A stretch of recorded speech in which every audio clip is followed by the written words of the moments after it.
Hello friends, welcome to my channel. Raj పై serious అయిన కావ్య ఇదంతా ఎలా జరిగిందో మనం ఈ వీడియో తెలుసుకుందాం. ఇంకా రాజే ఆ బూత్ బంగ్లాలో అన్ని అరేంజ్ చేశాడు అని కావ్యకైతే తెలిసిపోతుంది.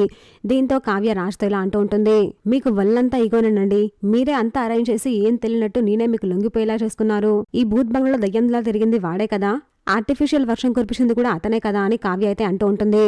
దీనికి రాజ్ అబ్బాయి అదేమీ లేదు, అనుకోకుండా ఆ కోయిన్సిడెన్స్ గా ఇదంతా జరిగిపోయింది, నీకు తెలుసు కదా అని రాజ్ అంటాడు.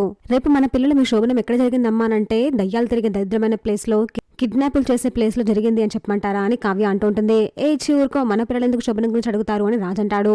ఇంత దరిద్రమైన ప్లేస్ లో ఫస్ట్ నైట్ అరేంజ్ చేయాలని మీకు ఎలా అనిపించిందండి? చిచ్చి, మిమ్మల్ని నేను వదిలిపెట్టను, ఈ విషయం అంతా మీ అమ్మగారికి మీ నాన్నమ్మ గారికి నేను చెప్పేస్తాను అని కావ్య అంటూ ఉంటుంది. అంత పని చేయక ఇప్పుడు ఏం చేయాలో చెప్పు, నేను వింటాను అని రాజ్ అంటాడు. ఎవరికి చెప్పకే సారీ అని అంటాడు. సారీ చెప్తే సరిపోతుందా, కాళ్ళు ఎవరు పట్టుకుంటారు అని కావ్య అంటుంది. అంటే ఇప్పుడు నేను నీ కాళ్ళు పట్టుకోవాలా, తప్పదా అని రాజ్ అంటాడు.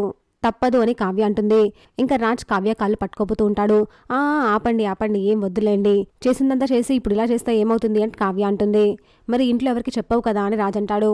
అది నేను ఆలోచిస్తానులేండి అని కావ్య అంటుంది. నువ్వు చెప్పవులే, నాకు తెలుసు అని రాజ్ అంటాడు. ఇంకా కావ్య రాజ్ అక్కడి నుంచి ఇంటికి బయలుదేరతారు. చూసాక ఫ్రెండ్స్, మరి ఏం జరగబోతుందో, ఇలాంటి జెన్యూన్ అండ్ రెగ్యులర్ అప్డేట్స్ కోసం మా వీడియోకి లైక్ చేసి ఛానల్ సబ్స్క్రైబ్ చేసుకోండి.